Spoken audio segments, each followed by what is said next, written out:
ஓம் சாந்தி.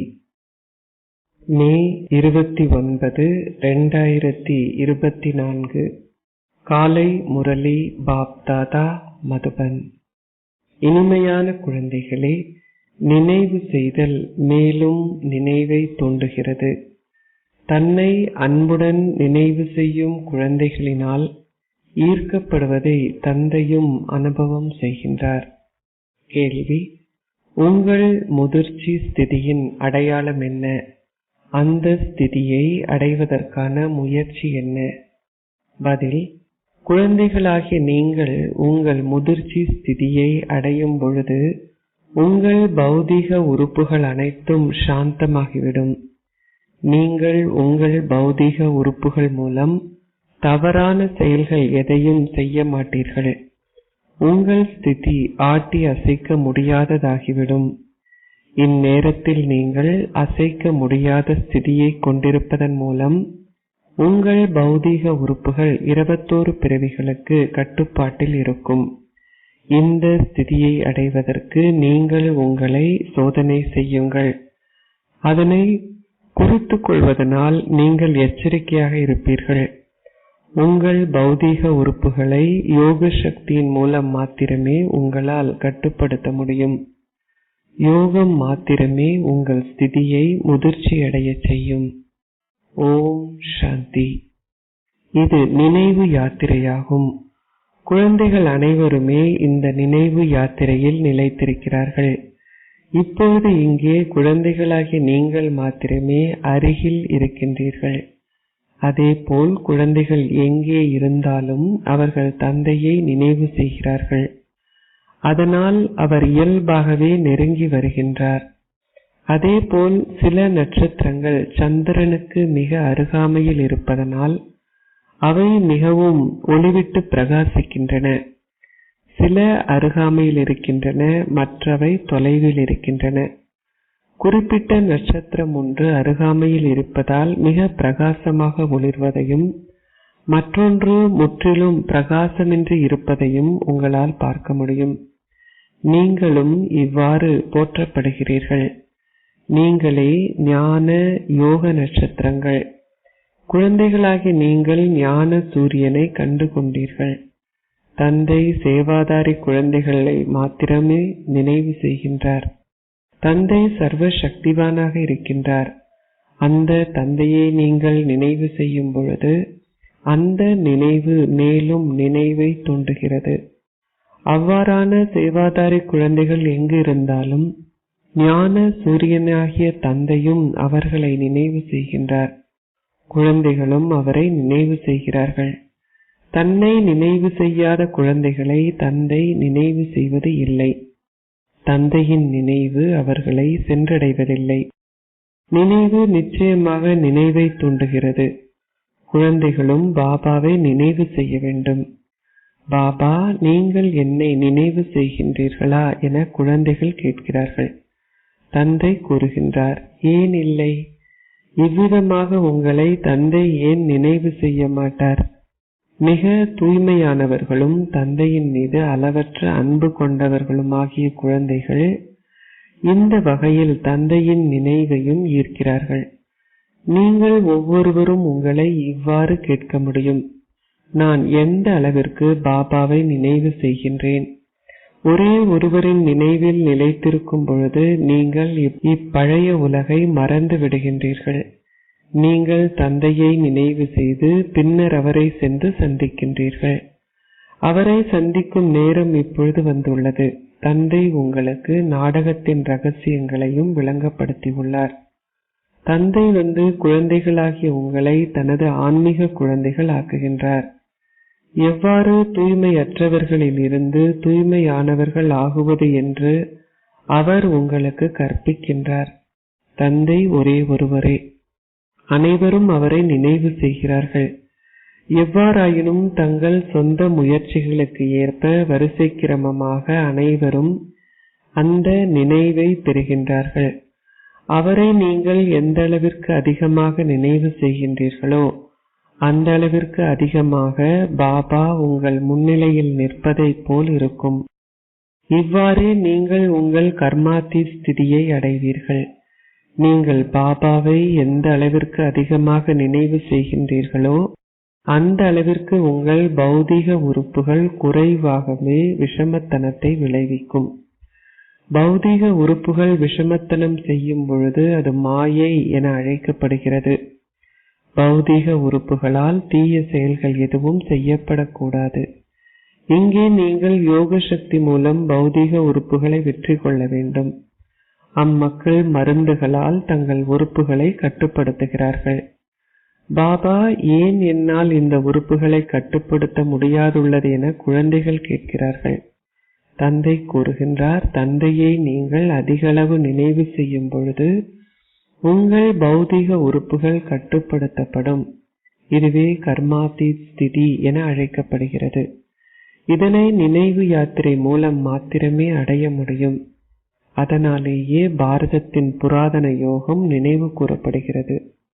கடவுளால் மாத்திரமே அதை கற்பிக்க முடியும். கடவுள் தன் குழந்தைகளுக்கு கற்பிக்கின்றார்.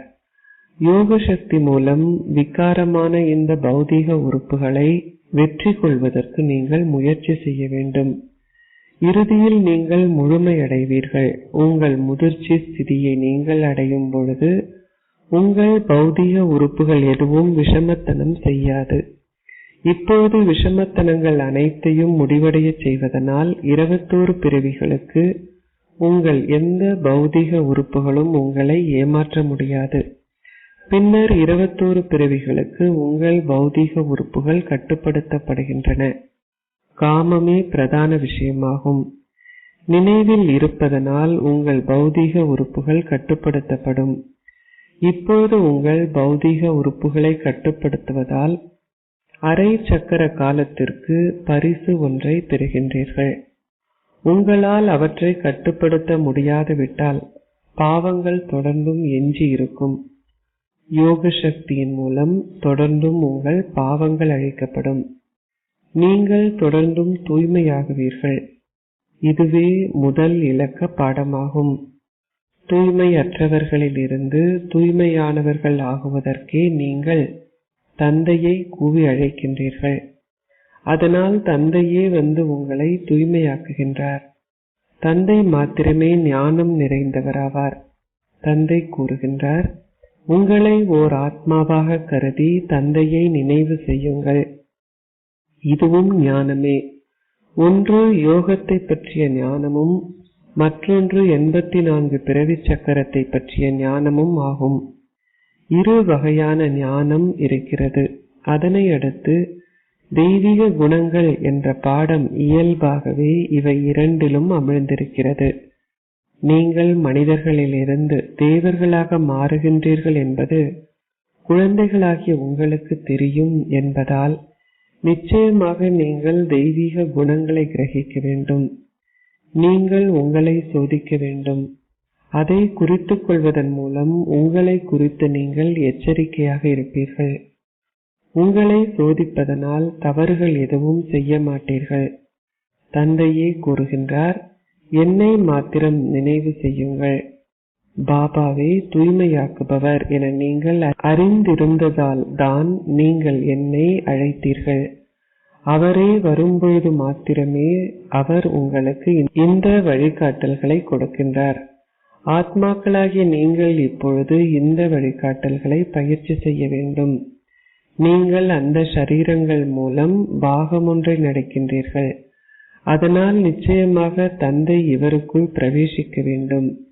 இவை மிக அற்புதமான விஷயங்கள். திரிமூர்த்தி படம் மிக தெளிவானது. பிரம்மா தபஸ்யா செய்து இவ்வாறு ஆகின்றார். 84 பிறவிகளின் பின்னர் அவர் இவ்வாறு ஆகின்றார். நீங்கள் உங்கள் புத்தியில் இதையும் வைத்திருக்க வேண்டும்.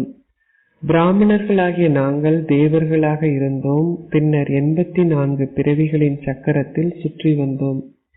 நாங்கள் இப்பொழுது இங்கே மீண்டும் ஒரு முறை தேவர்கள் ஆகுவதற்கே வந்துள்ளோம்.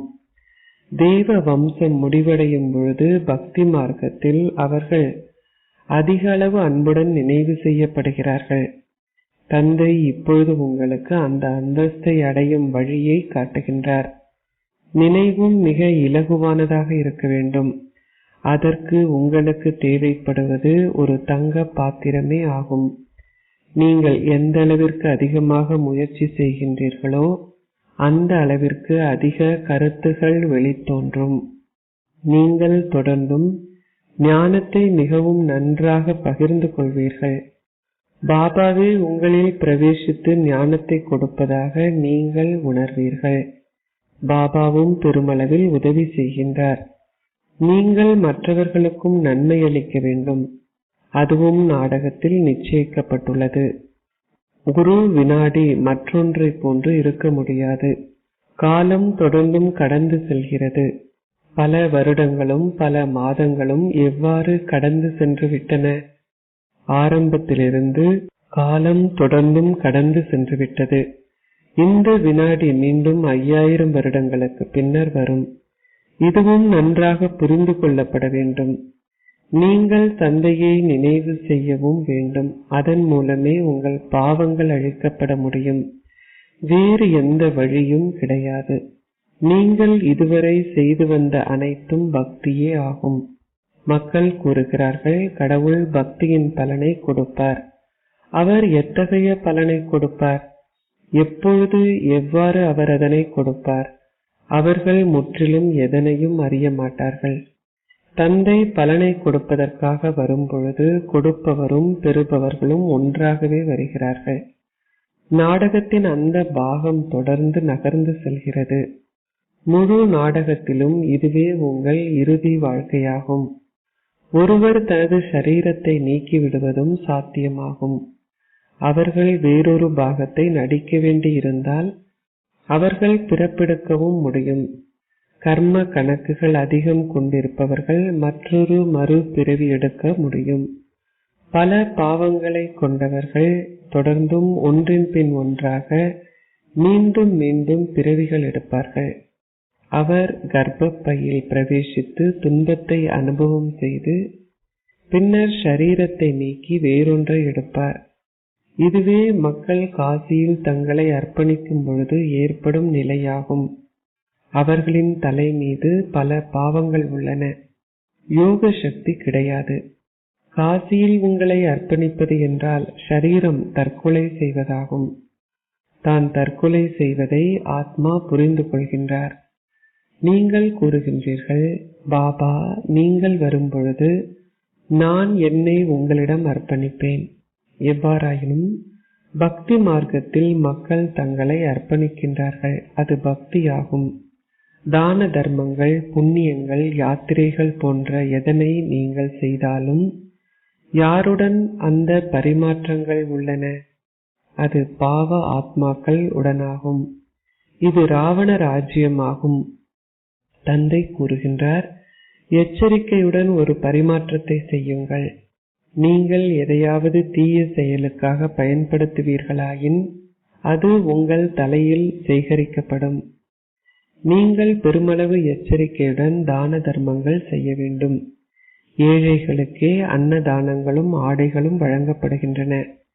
இந்நேரத்தில் அவர்கள் தர்மசாலைகளை கட்டி அங்கே மக்களை வரவழைத்து கொடுக்கின்றார்கள். செல்வந்தர்கள் பிரம்மாண்டமான மாளிகைகளை கொண்டிருக்கிறார்கள். ஏழைகளுக்கு குடிசைகள் உள்ளன.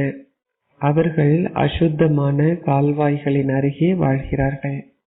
அந்த அசுத்தம் பசலை உற்பத்திக்கு பயன்படுத்தப்படுகிறது. பின்னர் அது விற்கப்பட்டு வயல்களில் பயன்படுத்தப்படுகிறது. சத்யுகத்தில் அத்தகைய குப்பைகளுடன் வயல்கள் இருக்க முடியாது. அங்கே புத்தம் புதிய மண் காணப்படும். அதன் பின்னரே வைகுந்தமாகும். பல்வேறு ரத்தினங்களின் பெயர்கள் நினைவு கூறப்படுகின்றன. சிலர் அதிக அளவு சேவை செய்கிறார்கள், சிலரோ சிறிதளவு சேவையே செய்கிறார்கள். சிலர் கூறுகின்றனர், என்னால் சேவை செய்ய முடியாது. அனைவரும் பாபாவின் ரத்தினங்களே. ஆனால் அதிலும் அவர்களது முயற்சிக்கு ஏற்ப அவர்கள் வரிசை கிரமமாகவே இருக்கிறார்கள். பின்னர் அவர்கள் பூஜிக்கப்படுகிறார்கள். தேவர்களே பூஜிக்கப்படுகிறார்கள். பக்தி மார்க்கத்தில் பல வகையான வழிபாடுகள் இடம்பெறுகின்றன. அவை அனைத்தும் நாடகத்தில் நிச்சயிக்கப்பட்டுள்ளன. நீங்கள் அவற்றை பார்த்து கழிக்கின்றீர்கள். நாங்கள் நடிகர்கள். நீங்கள் இந்நேரத்திலேயே ஞானத்தை பெறுகின்றீர்கள். நீங்கள் மிகவும் சந்தோஷமாக இருக்கின்றீர்கள். பக்தியின் பாகமும் இருப்பதை நீங்கள் அறிவீர்கள். பக்தியிலும் மக்கள் மிகவும் சந்தோஷமாக இருக்கிறார்கள். அவர்களது குரு அவர்களிடம் மாலையின் மணிகளை உருட்டுமாறு கூறுகின்றார். எந்த புரிந்துணர்வும் இல்லாமல் அவர்கள் பெருமளவு சந்தோஷத்துடன் அதனை தொடர்ந்தும் செய்கிறார்கள். சிவன் அசரீரியானவர். மக்கள் ஏன் அவருக்கு பால், நீர் போன்றவற்றை படைக்கின்றார்கள்? அவர்கள் விக்கிரகங்களுக்கு போக் படைக்கின்றார்களாயினும் அந்த விக்கிரகங்கள் எதனையும் உண்பதில்லை. பக்தி மார்க்கத்தில் அதிக அளவு விரிவாக்கம் உள்ளது. பக்தி விருட்சமும் ஞானம் விதையும் ஆகும். குழந்தைகளாகிய உங்களை தவிர எவரும் படைப்பவரையோ அல்லது படைப்பையோ அறிய மாட்டார்கள். சில குழந்தைகள் இந்த சேவைக்காக தங்கள் எலும்புகளையும் அர்ப்பணம் செய்கிறார்கள். இது உங்கள் கற்பனை என்றும் சிலர் உங்களிடம் கூறுகின்றனர். ஓ, ஆனால் இது உலக வரலாறும் புவியலும் மீண்டும் மீண்டும் இடம்பெறுவதாகும். கற்பனை மீண்டும் மீண்டும் இடம்பெற முடியாது. இது ஞானமாகும். இவை புதிய உலகிற்கான புதிய விஷயங்களாகும். கடவுள் பேசுகின்றார். கடவுள் புதியவர். அவரது மேன்மையான வாசகங்களும் புதியவையே. கடவுள் கிருஷ்ணர் பேசுவதாக அம்மக்கள் கூறுகின்றனர். நீங்களோ கடவுள் சிவன் பேசுவதாக கூறுகின்றீர்கள். ஒவ்வொருவரும் தங்களது சொந்த கருத்துக்களை கூறுகின்றனர். இரு விஷயங்கள் ஒரே மாதிரியாக இருக்க முடியாது. இது ஒரு கல்வியாகும். நீங்கள் ஒரு பாடசாலையில் கற்கின்றீர்கள். அங்கு கற்பனை என்ற கேள்விக்கு இடமில்லை. தந்தை ஞானம் நிறைந்தவரான ஞானக்கடலாவார். ரிஷிகளும் முனிவர்களும் தங்களுக்கு படைப்பவரையோ அல்லது படைப்பையோ தெரியாது என கூறுகின்றனர். எனவே ஆதி சனாதன தேவி தேவதா தர்மத்தை சார்ந்தவர்களுக்கே அது தெரியாமல் இருக்கும் பொழுது அவர்கள் எவ்வாறு இந்த ஞானத்தை எங்கிருந்தாவது பெற முடியும்? அதை அறிந்து கொண்டவர்கள் ஓர் அந்தஸ்தை பெற்றார்கள். சங்கமயுகம் இப்பொழுது வருகிறது என தந்தை வந்து விளங்கப்படுத்துகின்றார். இந்த விஷயங்களால் புதியவர்கள் குழப்பமடைகிறார்கள். அவர்கள் கூறுகிறார்கள், வெகு சிலரான நீங்கள் கூறுவதுதான் சரியா, மற்ற அனைவர் கூறுவதும் தவறா? அவர்கள் கீதையை பொய்யாக்கிவிட்டதாக நீங்கள் விளங்கப்படுத்துகிறீர்கள். அதுவே தாயும் தந்தையுமாகும். மற்ற அனைத்தும் அதன் படைப்பாகும். அவற்றிலிருந்து நீங்கள் ஓர் ஆஸ்தியை பெற முடியாது. வேதங்களில், சமய நூல்களில் படைப்பவரின் அல்லது படைப்பின் ஞானம் இருக்க முடியாது. முதலில் வேதங்கள் மூலம் எந்த சமயம் உருவாக்கப்பட்டது என எங்களுக்கு கூறுங்கள். பிரதான சமயங்கள் 4 இருக்கின்றன. ஒவ்வொரு சமயமும் ஒரே ஒரு சமய நூலையே கொண்டுள்ளது. தந்தை பிராமண குலத்தை ஸ்தாபிக்கின்றார். பிராமணர்கள் பின்னர் சூரிய சந்திர வம்சங்களில் தங்களது அந்தஸ்தை பெற்றுக் கொள்கிறார்கள். தந்தை வந்து இந்த ரதத்தின் மூலம் நேரடியாக உங்களுக்கு விளங்கப்படுத்துகின்றார். ஆத்மா அஷரீரியானவர் என்பதால் நிச்சயமாக ஒரு ரதம் தேவைப்படுகிறது. அவர் பௌதிக சரீரம் ஒன்றை கடனாக பெறுகின்றார். ஓர் ஆத்மா என்றால் என்ன என்று அறியாதவர்களால் எவ்வாறு தந்தையை அறிந்து கொள்ள முடியும்? தந்தை மாத்திரமே உங்களுக்கு எது சரியானது என கூறுகின்றார். மற்றவர்கள் உங்களுக்கு கூறுகின்ற அனைத்தும் தவறானவையே ஆகும். அதன் மூலம் எந்த நன்மையும் கிடையாது. தாங்கள் யாருடைய மணி மாலையை உருட்டுகிறார்கள் என்பது பற்றி எதனையும் அவர்கள் அறிய மாட்டார்கள். அவர்கள் தந்தையையும் அறிய மாட்டார்கள். தந்தையே வந்து தனது சொந்த அறிமுகத்தை கொடுக்கின்றார். ஞானத்தின் மூலம் சத்கதி கிடைக்கிறது. அரை கல்பமாக ஞானமும் அரை கல்பமாக பக்தியும் உள்ளது. ராவண ராஜ்யத்துடன் பக்தி ஆரம்பமாகிறது. நீங்கள் பக்தி மூலமாக தொடர்ந்தும் ஏனியில் கீழிறங்கி தமோ பிரதானம் ஆகினீர்கள். மக்களுக்கு எவராவது தொழில் பற்றியும் தெரியாது. அவர்கள் அதிக அளவில் கடவுளை பூஜிக்கிறார்கள். எனினும் அவர்களுக்கு முற்றிலும் எதுவுமே தெரியாது. எனவே தந்தை விளங்கப்படுத்துகின்றார். அத்தகைய உயர்ந்ததோர் அந்தஸ்தை பெறுவதற்கு நீங்கள் உங்களை ஓர் ஆத்மாவாக கருதி தந்தையை நினைவு செய்ய வேண்டும். இதற்கு முயற்சி தேவையாகும். ஒருவரது புத்தி ஆழமற்றதாக இருக்குமாயின் அவரால் மேலோட்டமாகத்தான் நினைவு செய்ய முடியும். எனினும் அவர் ஒரே ஒருவரை மாத்திரமே நினைவு செய்ய வேண்டும். நீங்கள் பாடுகின்றீர்கள், பாபா, நீங்கள் வரும்பொழுது நான் எனது புத்தியின் யோகத்தை உங்களுடன் மாத்திரமே இணைப்பேன். தந்தை இப்பொழுது வந்துவிட்டார். யாரை சந்திப்பதற்காக நீங்கள் அனைவரும் வந்துள்ளீர்கள்? வாழ்க்கை தானத்தை கொடுத்து ஆத்மாக்களை அமரத்துவ பூமிக்கு அழைத்து செல்பவரிடம் ஆகும். தான் உங்களை மரணத்தை வெற்றி கொள்ளுமாறு செய்வதாக தந்தை விளங்கப்படுத்தியுள்ளார். நான் உங்களை அமரத்துவ பூமிக்கு அழைத்து செல்கின்றேன். கடவுள் பார்வதிக்கு அமரத்துவ கதையை கூறுவதாக அவர்கள் காட்டுகிறார்கள். ஒரே ஒருவரே அமரத்துவ பிரபு ஆவார். அவர் இமாலயத்தில் இருந்தவாறு உங்களுக்கு ஒரு கதையை கூறுவதில்லை. பக்தி மார்க்கத்தில் உள்ள அனைத்தும் ஒரு அதிசயமாகவே தோன்றுகிறது. அச்சா, இனிமையிலும் இனிமையான அன்பிற்குரிய, எப்பொழுதோ காணாமல் சென்று இப்பொழுது கண்டெடுக்கப்பட்டிருக்கும் குழந்தைகளுக்கு உங்கள் தந்தை தாயாக இருக்கும் பாப் தாதாவின் அன்பும் நினைவுகளும் காலை வந்தனங்களும். ஆன்மீக தந்தை ஆன்மீக குழந்தைகளுக்கு நமஸ்தே கூறுகின்றார். ஆன்மீக குழந்தைகள் ஆன்மீக தந்தைக்கு நமஸ்தே கூறுகின்றோம். தாரணைக்குரிய சாரம் 1. யோக சக்தியின் மூலம் புலன் அங்கங்களை வென்றவராகி முற்றிலும் தூய்மையானவர்கள் ஆகுங்கள். இந்த ஸ்திதியை அடைவதற்கு தொடர்ந்தும் உங்களை சோதனை செய்யுங்கள். 2. நீங்கள் பிராமணர்களாக இருந்து தேவர்கள் ஆகினீர்கள் என்பதை எப்பொழுதும் உங்களது புத்தியில் வைத்திருங்கள்.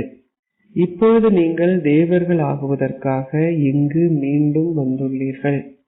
இதனாலேயே நீங்கள் பாவ புண்ணியங்களை பற்றி புரிந்து கொண்டு மற்றவர்களுடன் பரிமாற்றம் செய்யும் பொழுது மிகவும் எச்சரிக்கையாக இருக்க வேண்டும். ஆசீர்வாதம். அனைத்து களங்களினதும் அனைத்து அதிகாரங்களையும் ஒத்துழைக்க செய்வதன் மூலம் வெளிப்பாட்டின் திரைகளை திறக்கின்ற ஓர் உண்மையான சேவையாளர் ஆகுவீர்களாக. அனைத்து அதிகாரங்களும் ஒன்றிணைந்து இங்கே இறை அதிகாரம் மாத்திரமே உள்ளது. இதுவே அதிமேன்மையான அதிகாரமான இறை அதிகாரமாகும்.